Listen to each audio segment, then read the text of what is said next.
And welcome to Fax TV on a lovely wet day here in Halifax. The sun has definitely lost for the weekend, it seems.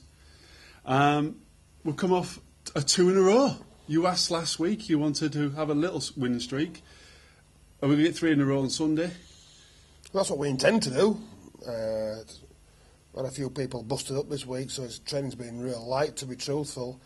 We sort of patched them together and trained tonight, and we should be down there.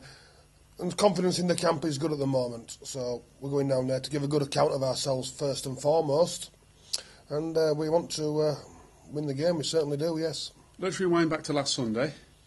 Quite an expansive scoreline for us, especially with on the forwards. What did you do to Ross to score 4 tries? Was it the ultimate speech, or was it just right timing? I think he was in the right place at the right time a lot of the time. Results like that have been nearly there all season, but not quite.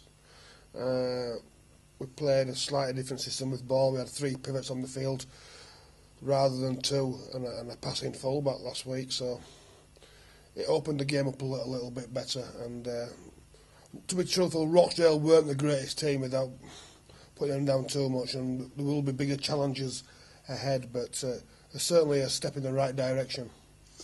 For the 3 pivots then, for the fans at home, why did that affect our forwards more than the backs? I mean, we had 2 fantastic movements on the other side of the pitch with Saxton, yet Devo was on the end of it. We had some fantastic movement coming up this way, but Ambler was on the end of it. How does that work pivot-wise? If, say, in the olden days, it used to be forwards do the hard work and the backs were doing the scoring. It's difficult to explain without a drawing board and everything here, but when you play with 3 people, you're playing across defenders rather than through them. And say Ambler scored 2 of his tries with back inside balls, where we've actually got them on the edge and then turned the ball back on the inside. What we've been doing previous weeks is we've had Ryan at the back to attack their edges in a different way. And it's not been quite working for Ryan or the team, so we changed it a little bit, and it paid dividends. But we will be tested against better defences, and we'll have to certainly improve. But very promising, though, very promising. Well, let's sort of flip that then. What about our defence? How pleased or weren't you regarding... We had a good win regarding we scored 42 points, but how do you challenge the 24 scored against us? The heat, the weather, it makes you lazy defensively. It makes the spaces between defenders too wide, and still no excuse. We've not done a lot of defensive practice in the last couple of weeks because obviously we need to really focus on ball in hand. So we've had a bit of a defensive week this week, so we need to be better at Sheffield. A different set of circumstances. Like we've got a nice wide field at the Shire. The field at Sheffield is tiny. It is literally postage stamp status, and it's going to be a battle royal. So we need to be ready for big contact, and that's what we prepared our guys to do this week. Going back to the beginning part of this conversation, though, you said you've got a few battered bodies. How do you get your players battle-hardened then with so many injured bodies? Oh, the battle-hardened, they just injuries they've got a couple of ankle injuries at the moment, a couple of tight hammies. Luke Campbell's been ill all week. He's been at the doctors all week. He's got sickness and diarrhoea, but he should be fine to go. Just patching. We're sort of more than halfway through the season now, so we've got to keep patching people up, and this is where the medical staff come to the fruition, and they're going okay behind the scenes to get them ready. Can you give us any update on Steve? Because he went off quite early, didn't he? He's tweeted, said he'd be back for Batley. Yep, he's been told to have a couple of weeks off by the doctor. He's been playing for a few weeks with a sore collarbone, and he got a direct blow to it, which certainly inflamed it. There's no serious damage there. There's nothing broken, nothing displaced. He's just got a really, really bad bruise on the bone. It's a matter of time and when he can put up with the pain to get back on the playing field. But he's in good spirits, and Steve's had a good season this season. He's had a good season, and we need him back sooner rather than later. What about Adam Robinson? Is he close to featuring again? He was the 18th man the other week, and he got injured in warm-up. He sort of overstretched his calf, and That's why he never played last week. He was down to play last week, but wasn't ready. He's trained this week. He's had no reaction, and as of last night, Thursday, things are good to go. So we may have to use Adam this week if he came through last night. Okay. Where is your most problematic area at the moment? Is it centres? Now with Steve out, Danny's been out for a while. Danny Cowling. Is he any closer? Well, Danny he's had a bad ankle all season, and he went to play at Lee, and he damaged his other ankle at Lee. He's had no luck whatsoever with injuries, Danny. He was playing when he's played really, really well. Obviously, Steve's out now. Benny and is our only other recognised centre. And obviously, we have played Dane Manning in the centres at times, but obviously he's not playing for obvious reasons. So we may have to put a makeshift centre in there. Adam Robinson, Luke Adamson, Callum Casey can all play there. So it'll be interesting. I think we're yet to find a position for Callum, haven't we? Because he's been playing very well wherever you've thrown him. He is the ultimate team player. He's a utility player. You ask him to do a job and he'll do it to the best of his ability wherever it is in the team. Callum just wants to be in the team, and he does a job, and all the players like and respect what Callum does for the team, because it must be difficult for him, because he knows he's not going to get a starting spot, or very frequently he'll get a starting spot, because the people he's competing for his preferred position are slightly above him.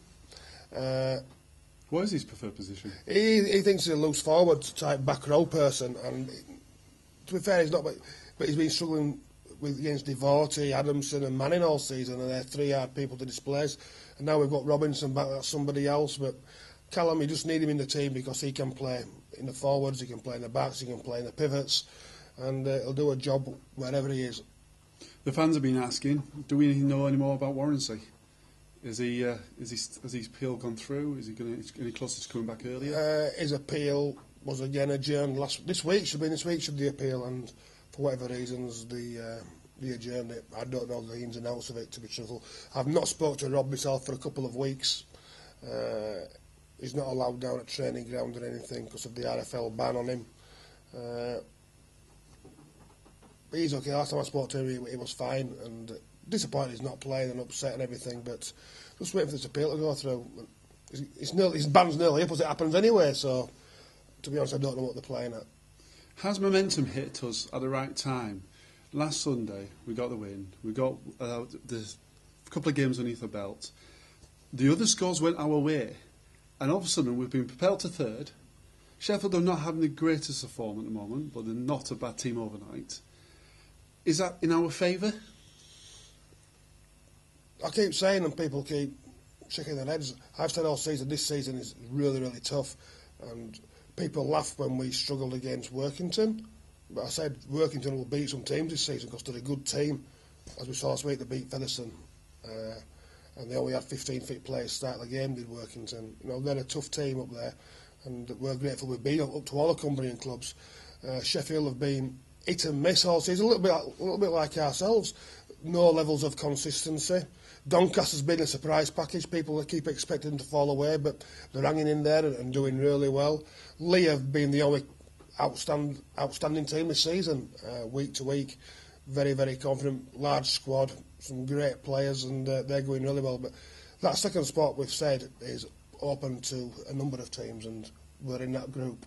Do you feel we're in the business end now, or is it still a bit too early to give it that term?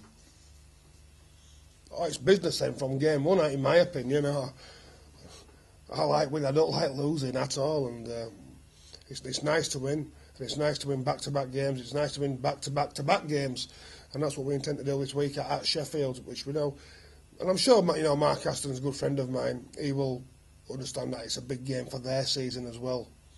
He was very critical of his own players publicly last week, and he'll be wanting a response after them getting beat by Keighley. But I know if we can win there, we've probably taken Sheffield away from the top two positions. They probably won't be able to get there then.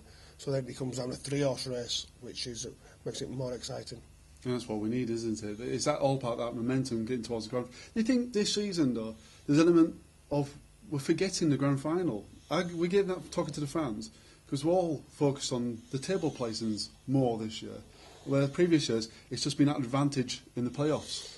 As a group of players and coaches, getting to the grand final and win the grand final is what we need to do. That's what the league's there for. For a business point of view, obviously for financial reasons, it's more beneficial for the next season to finish in the top two.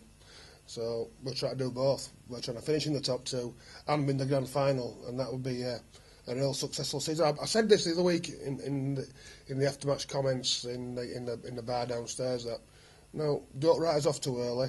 We're not where we need to be, but we're not too far away either. And it's a long season. Judge us at the end of the season, not midway through.